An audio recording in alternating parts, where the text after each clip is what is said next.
নমস্কার, আমি সুরঞ্জন, আপনারা দেখছেন ম্যাক্স টিভি।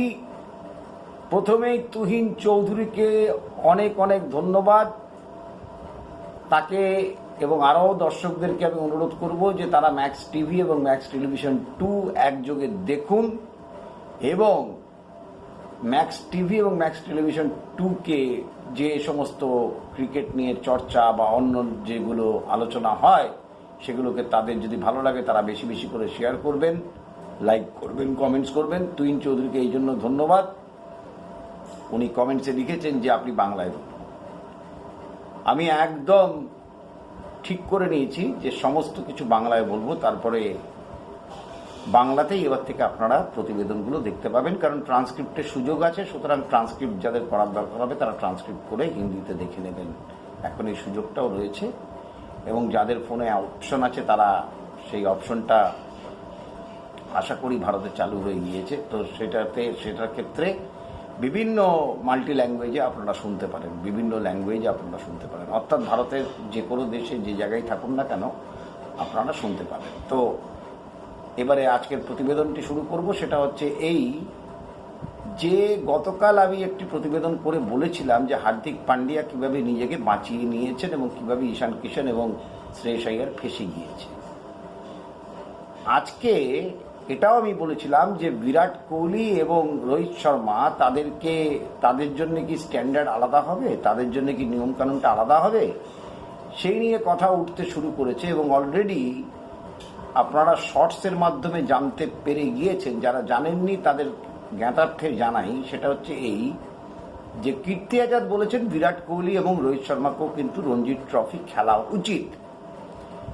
এইবার নিয়মের বাঁধনে তাদেরকেও বাঁধা উচিত। এবার আমার প্রশ্ন, গতকাল আমি প্রশ্নটি রেখেছিলাম যে তাদের যে বয়স হয়েছে, তারা 36 বছর একজনের 35 বছর, তারা ধরুন আরও বছর 2-3 ক্রিকেট খেলবে এবং একটা যুক্তির দিক থেকে যদি তারা খেলেন তাহলে এটাই হবে যে নতুন নতুন প্লেয়ার যাদেরকে খেলার জন্য বিসিসিআই একটা নিয়ম তৈরি করেছে এবং কড়া মনোভাব নিয়েছে, সেই মনোভাবের ক্ষেত্রে যদি তারা লোকাল খেলা রঞ্জি ট্রফি খেলেন, যখন সুযোগ পাবেন তখন যদি খেলেন, তাহলে যেটা হবে নতুন নতুন প্লেয়াররা অনেক বেশি উৎসাহ পাবে এবং রঞ্জি ট্রফিও একটা অন্য মাত্রায় পৌঁছবে যেটা আগে ছিল। এই নিয়মগুলো তো আগে তো আইপিএল এই সমস্ত ছিল না। আগে রঞ্জি ট্রফি চ্যাম্পিয়নের সঙ্গে ইরানি ট্রফির যে রঞ্জি ট্রফি চ্যাম্পিয়ন যারা হতো, ইরানি ট্রফি হতো, সেখান থেকে টিম সিলেকশন মূলত হতো এবং কখনো কখনো রেস্ট অফ দ্য ওয়ার্ল্ডের সাথেও খেলা হয়ে টিম সিলেকশন হতো। তো সেই সমস্ত পার্টগুলো অনেক আগেই চুকে গিয়েছে। সুতরাং এখন নতুন করে এইটা নিয়ে আসতে হয়েছে বিসিসিআইকে এবং বিসিসিআই যে কড়া মনোভাব দেখিয়েছেন সে ব্যাপারে আমি একদম একমত। তো যে কথাগুলো চলছিল আর কি, সেই কথাগুলোর পরিপ্রেক্ষিতে আমি বলি যে কীর্তি আজাদ যে কথাটা বলেছেন সেই যুক্তি যদি থাকে যে উৎসাহিত করার ক্ষেত্রে, সেক্ষেত্রে ঠিক আছে, কিন্তু তাদের নিয়মকানুনে বেঁধে ফেলতে হবে এটার কোনো যুক্তি নেই। কারণ তারা কিন্তু বেশি দিন আর ক্রিকেটটা 2 বছর, কেউ 3 বছর বড় জোর ক্রিকেটটা খেলবেন, এর বেশি কিন্তু কেউ খেলবেন না। তো সুতরাং তো কীর্তি আজাদের এই অন্য যে যুক্তির জায়গা থেকে, অন্য জায়গা থেকে যে কীর্তি আজাদ বলছে সেটা সমর্থনযোগ্য, কিন্তু তাদেরকে একদম নিয়মের মধ্যে বেঁধে নিতে হবে। এই জায়গাটা আমি গতকালও একমত ছিলাম না, আজকেও একমত নই। তো সেটা হচ্ছে এইটা হচ্ছে প্রথম কথা।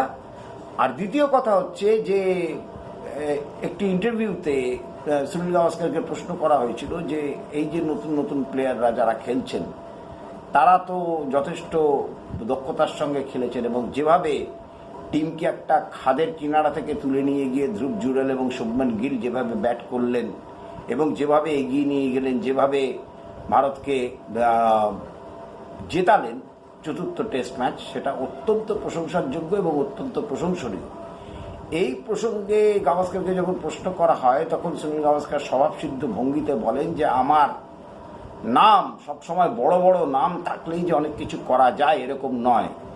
নামের মধ্যে থেকে বড় বড় নাম থাকুক না থাকুক, কাজটা থাকতে হবে, কর্মটা থাকতে হবে, খেলাটা থাকতে হবে এবং তাদের মধ্যে প্রত্যয়ী মনোভাবটা থাকতে হবে। তো তাদের তাগিদ রয়েছে, তারা প্রমাণ করার নিজেদেরকে চেষ্টা করছেন। কম্পিটিশন প্রচণ্ড, সেই কম্পিটিশনের জায়গা থেকে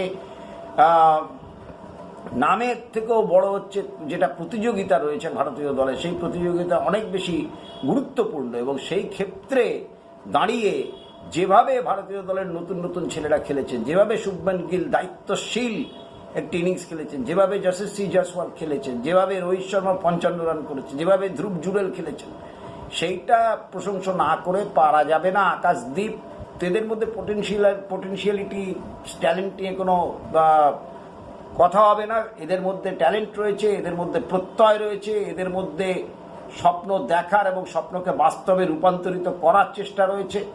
তাকে যখন রজত পাটিদার নিয়ে প্রশ্ন করা হয় তখন বলছে যে আমি যদি হতাম তাহলে আমি আরেকটা রজত পাটিদারকে সুযোগ দেওয়ার চেষ্টা করতাম। তো এই হচ্ছে সুনীল গাভাস্কারের বক্তব্য, এবং সুনীল গাভাস্কারের বক্তব্যকে যথেষ্ট গুরুত্ব দিয়ে ভাবতেই হবে। এবং Yashasvi Jaiswal man of the match হননি, প্লেয়ার অফ দ্য ম্যাচ হননি, কিন্তু সুনীল গাভাস্কারের মতে বা আমাদের সবার মতে যেভাবে যশস্বী জয়সওয়াল রান করে চলেছেন, সেই অর্থে যশস্বী জয়সওয়াল কিন্তু প্লেয়ার অফ দ্য সিরিজ হওয়ার জায়গায় সব থেকে আগে রয়েছেন যশস্বী জয়সওয়াল। তিনি এখন অবধি 655 রান করেছেন। তো এখন গাভাস্কারের একটি সিরিজে সুনীল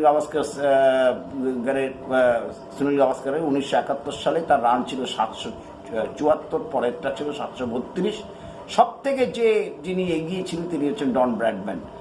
তো এই হচ্ছে বিষয়। তো সব মিলিয়ে যেটা আমার বলার বক্তব্য সেটা হচ্ছে সুনীল গাভাস্কার যেটা বলছেন যে সবসময় যে বড় নাম থাকলেই অনেক কিছু করে ফেলা যায় এরকম নয়, এবং এই জন্য রোহিত শর্মাকে উনি প্রচণ্ডভাবে কৃতিত্ব দিয়েছেন। রোহিত শর্মা যেভাবে টিমটাকে পরিচালনা করেছেন, যেভাবে নিয়ে গেছেন, এই যেভাবে অনভিজ্ঞ টিমকে ইংল্যান্ডকে চ্যালেঞ্জ ছুড়ে দিয়ে 3-1 সিরিজ জয়লাভ করেছেন, তার জন্য পুরো ভারতীয় দলকে তিনি কৃতিত্ব দিয়েছেন। এবং নাম সবসময় যে কাজ করে না, খেলাটাই যে আসল, সেইটাই সুনীল গাভাস্কার তার মতামতের মাধ্যমে জানিয়েছেন। সুতরাং আপনাদের যদি এই প্রতিবেদনটি ভালো লেগে থাকে আপনারা চ্যানেলটিকে সাবস্ক্রাইব করবেন, লাইক করবেন, শেয়ার করবেন এবং অবশ্যই কমেন্টস করবেন, এবং তুহিনবাবু তো অবশ্যই কমেন্টস করবেন। অনেক অনেক ধন্যবাদ।